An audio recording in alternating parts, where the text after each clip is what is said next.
Hello, dear Facebook users. Today is a very special day because today is Thursday. It means we come together to talk about English. But the importance today is doubled because today we're going to talk about letter writing, which is a topic that was requested by our audience throughout the whole period of our classes. So today we're going to talk about and we're going to discuss how to format a business letter, and we're also going to unfold all the integral segments of letter writing. In the world of business, letter writing is considered to be a formal method of communication between two parties with the purpose of delivering messages and delivering information related to business. And when you're writing to a potential employer, or when you're writing to your colleague or business partner, the letter format and the layout is almost as important as what you're writing, and most professional documents have a specific formatting standards, and if the format is not correct, and if the spacing between the paragraphs is not very clear, or for example if you're using not a traditional form of font sizes or styles, it can reflect poorly on you and on the general letter. So first and foremost, when writing a business letter, prefer and give your preferences to letterhead format. A letterhead. Okay. So a letterhead format. A letterhead often includes the name of the organization on behalf of which you're writing. It contains contact information. It contains the address of the organization, and it also contains the logo of the organization. And this is preferable than any A4 paper size. A letter format is highly important because it can help to represent a company and build a good impression on the company's professionalism to the people who are going to read your letter. When you're writing a letter, try to align your text to the left. That is something of this side, okay? Something like this. When you align your text to the left, first of all, it is easy to read and it looks really neat. Single space your paragraphs, that is the spacing between the lines inside the paragraph should be a single one. But when you want to differentiate between different paragraphs, when you want to finish up one paragraph and start the other one, then better have double space between the paragraphs. And when writing a letter in English, give your preferences to font size 12. That is the general, and the specific font size should be 12.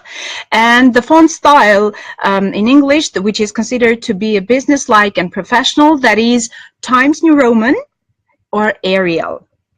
There is no need to turn to any specific font styles because they don't look business-like, and try to avoid italicizing, bolding, underlining, etc. when writing a letter.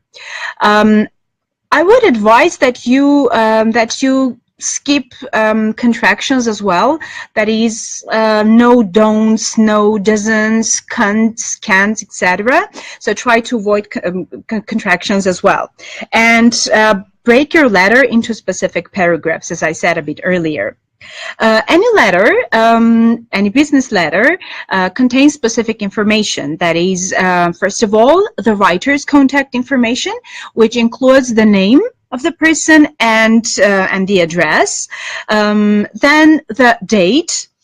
And in English, when you write a date, it is a bit different than in case of Armenian. In English, when we write the date, we first of all write the month, then the day, and then the year. That is, we write, for example,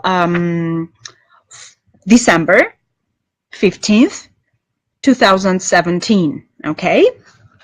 Generally, when you write a business letter, the writer's information and the date is written on the right side, and after it, on the left side, aligned to the left, you come up with the name and with the address of the recipient. That is, it looks like this, actually. Okay. So this is the writer's information, contact information, and if you pay attention, well, here, okay, let me find it. Okay, it's this one. You come up with the date, and on this side, you write the recipient's contact information, that is the name, the address, and something of the kind. The actual letter starts with a salutation, and then the actual letter, the content of the letter, closing of the letter, and your signature. Okay, so salutations. Using a proper greeting sets the tone, for your letter. It shows the recipient that you are well aware of the general business etiquette. And when writing a business letter and when greeting a person, in a business profile, try to avoid words like hello, hi, hey, or something of the kind, because they are very, very informal. Instead, turn to more formal expressions like, for example, dear, which is followed by the name. And the name generally comes with, let me find my card, with Mr. or Miss. So, okay. You come up like dear and Mr. or Ms. I want to comment about Ms. So try to avoid writing Miss or Mrs. unless you're absolutely sure that the person has specific preferences of being called somehow. I mean, when you write Ms., this is more neutral, a more general version. Okay, and you write the name. But if you're not sure about the exact name of the person, and you don't know how to call the person, then you can turn to more general forms of salutation, like, for example, dear hiring manager, or dear, for example, sir or madam, or you can write like, in certain cases you can write like, for example, to whom it may concern, etc. The actual letter. When writing a business letter, try to be concise. Try to keep your letter simple and targeted. And generally, the first paragraph includes the main purpose and states why you're writing the letter. The general forms of expressing the reason why you're writing the letter might be, for example, the purpose of my writing is to inform you, or, for example, you can say, I'm writing with regarding, or I'm writing in connection with, or with reference to our a prior telephone conversation on Monday, I would like to, and things like that. And depending on the reason of your letter, the wording might be absolutely different. So when you're writing a letter to inform about something, you can start like, I'm glad to inform you that, or we regret to inform you that, or I would be delighted to tell you that, and you go on with the main point. But you write letters not only to inform, but sometimes to complain as well. And when you're complaining, to put it like mildly, not to sound aggressive, you can start like, I regret to say, or I'm writing to complain about, or at instances you can write, I'd like to, for example, receive a full compensation for my damages, or etc. And when you write a letter to apologize for something, then you can say, for example, we apologize for, or please accept my sincere apologies for, or I'm afraid I will not be attending the meeting, or etc. And to make a request, because sometimes the main reason of your letter is to ask for something, to request. That is, you can start, for example, like, could you possibly, for example, let's say, extend my deadlines to, or I would be grateful if you could, and you go on with your actual request. And the following paragraphs, the paragraphs coming immediately after the first one, are very specific, and they come up with a lot of details. That is, you state specific, for example, requests, figures, and anything of the kind. Okay, and the final paragraph of the body of the letter generally restates the purpose of your writing and calls for action or requests something. Okay, and if we're done with, for example, the actual salutation, the text, we stand at the very edge of closing the letter. Close your letter as neatly as you have started. Don't forget about the polite forms, and if you request and if you ask for any further contact, then you may say, for example, I'm looking forward to hearing from you, and you go on. And I want to comment over this very expression, like, I'm looking forward to. Generally, when you come up with this expression, it should always be followed by an ing form. That is, I'm looking forward to hearing from you. I'm looking forward to discussing it from you. You can never come up like, I'm looking forward to see you. So this is not correct. The correct way is to come up with an ing form at the end when you express, when you come up with the expression of I'm looking forward to. Okay, or you can say, for example, please reply as soon as possible, because and you state why it is important. Or you can say, if we can be of any further assistance, please contact me or contact us. Or if you require any further information, feel free to contact me, etc. Don't forget to thank the recipient for the patience, for the assistance, and for the time. And you can express your gratitude by saying, for example, thank you for helping me to, for example, solve the problem, or thank you in advance, thank you for the advice so far, or you can also say, I appreciate your help in this matter, or thank you for your time, etc. And an ideal closing generally conveys your respect towards the recipient and leaves the recipient with a very positive impression and a note about you and the letter itself. And be sure to choose letter closing that is appropriate to the topic of your letter and to your personal situation. So to do it, you can turn to the most neutral versions, like, for example, best regards, and you come up with your name, or sincerely, and you state your name, or kind wishes, respectfully, and the name, with gratitude, or with my deepest sympathy, with appreciation, etc. When closing a letter, try not to use expressions like always yours, or cheer, love, or take care, if that's a business format letter. They are very informal and they imply a level of closeness which is not appropriate in business letter writing. Don't forget to put your name and your signature at the end of the letter. And last but not least, don't forget to spell check and to proofread your letter to avoid some like typos or anything of the kind, because any kind of a typo or any kind of a mistake spoils the whole charm of the letter. Okay, so we've got 2 questions that I want to read. These questions are from our users. So Isa Nazaran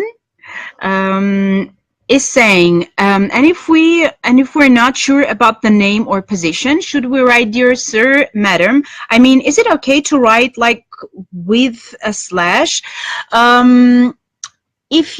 If you can, for example, search to find out if I understand you right, you're talking about the gender, whether that's a male or a female, because you're like saying with a slash whether that's a sir or a madam. In case you can find out the gender of the person, that would be fine. If no, then yes. If no, then I mean, if you cannot actually find out whether it is sir or madam, then quite okay. You can put a slash and come up with dear sir or dear madam. Okay. We've got another question. It says, is it okay to write "I want to inform you"? That's a neutral way of saying, instead of "I want to inform you," you can turn to more formal version of "I would like to inform you that." This is more informal, but "I want to inform you" doesn't create any kind of wrong or unpleasant tone, so that's quite fine. Now, I want you to meet Diana Seat, Cultural Affairs Officer, to talk about letter writing. Hello, Diana. How are you guys? We're fine, and we missed you a lot. Oh, thank you. Me too. This is a really fun class.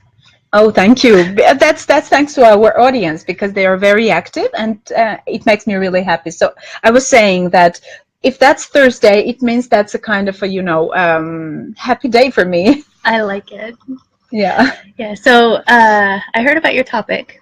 Okay. My first question was, what's a letter? What's a letter? Yeah, what's a letter? Who writes letters today? It's all done over email. Exactly. People turn to emails, but actually, if you're, I think, if you are on a very, very formal note, then letter writing this way or another is important and is crucial. And there are specific differences between ordinary, regular letter writing and email writing, and I will reveal all those secrets next time.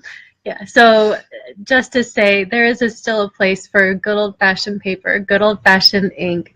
There's a very tactile difference to how you come across to an organization when you take the time to send something that's physical in person. Mm-hmm, exactly. So just a joke. But a lot of what Lilith's been saying applies equally well to any form of formal communication, any form of business communication. So I did have a few tips. Do you mind if I share mine? Of course, of course. You can let me know what you think of them. So it's always bad to stand out for a bad reason. What I mean by that is you don't want to be the recipient of, and you don't want to be the sender of a letter that has typos, bad alignment, wrong dates, wrong years, funny font, an awkward, ugly stain on the corner of the letter that shows you had your coffee cup there. You don't want to stand out for bad reasons. That's not the way to make yourself memorable. Most important tips from my perspective. Number one, spell check. You don't have to know how to spell English perfectly. Many native English speakers don't spell perfectly, but that's why we have spell check. It takes all of the burden off of you. There are a few tricky things that you'll have to watch out for where spell check will think it's correct, and then you'll have to manually check and make sure that it's actually accurate, like affect versus effect, and a few tricky little words that. Like homonyms. Right, exactly. So just be on the lookout for those, but generally spell check will do your work for you. When you finish composing a letter, put it down, walk away. Take a few minutes to think about take a few minutes to think about anything else but your letter, and then come back and read it again, because what you're going to find is that you have put questions into the mind of your reader.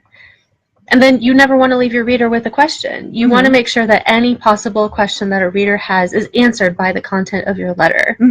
So be thorough and make sure that you don't put any facts in there that you cannot then address later on. Don't use cliches.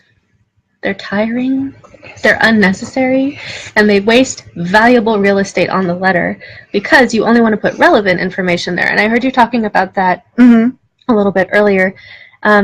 A letter should be thorough, but not verbose.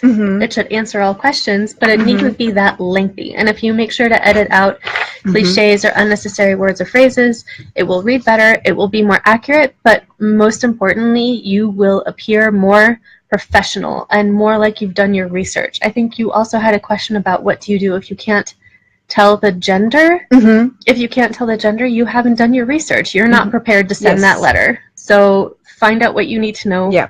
first. So those are my tips. You can tell me what you think. I fully agree with you, and I'm fully on the same wavelength when you are saying that you're not that specific about the whole research, that you didn't go and research whether the person is, for example, a male or a female. That's a very important thing because, for example, there are names that might belong to one gender in one language and another gender to another, which is I'll give you an example. Karen. Is Karen? Yes, Karen. exactly. Exactly. So when you say Karen in English, that's a female. But when you, for example, write Karen and Ms. to an Armenian man, definitely that's a man. That's a male. I mean, that's not a female. So to avoid such kind of, misunderstanding, better turn to Research. to research. Yeah, exactly. Fully agree. Yes. So I think, did you just have a question that came? Yeah. So letters to the embassy and especially to the ambassador. So that's a really good question. He does get a lot of mail. So I know there's a perception that a lot of the mail that gets sent to the embassy doesn't get read. That is not true. We spend a very good amount of time being sure that every letter that comes in receives the response that we're able to, and even if it doesn't come immediately, it will come. So letters that are most effective to the ambassador, if it's an invitation, that is a form of letter. The earlier in advance, the better. Mm-hmm. If it is a statement like a political position or you're expressing your opinion, having structured paragraphs, as you were saying, you kind of lay out in an orderly fashion what it is that your thought is, that's very effective, and that's true for the entire embassy, obviously. And then at the end of the letter, it should be clear what action or what request is being made, because we do receive some correspondence sometimes where we can see that the person spent a lot of time writing about it, we can see that there's some good ideas that they're working on, but we don't necessarily know what the request is, or why they're writing. Is it to inform? Is it to ask for support? Is it to find out about funding opportunities? And making that clear at the end of the letter is just a really good, thorough way to kind of wrap up what it is that you're summarizing. Exactly. So actually that should be the core of the letter, and or whatever you're writing, what paragraph you're writing, you've got to hold it in mind. I mean, why you're writing, the purpose should be obvious in every single paragraph of the letter, right? Exactly. Yeah, exactly. But that's a great question. Thank you. Yeah. As you were saying, it's better to say, I would like to inform, rather than I want to inform, because you sound more professional. Yes, yes, and businesslike. And more businesslike. Yes. Yeah. Well, if I think of any more tips, I'll write in on the comments in a bit. Yes, we would really appreciate that. Okay. Good luck. Enjoy. Keep the questions coming. Thank you very much. You're welcome.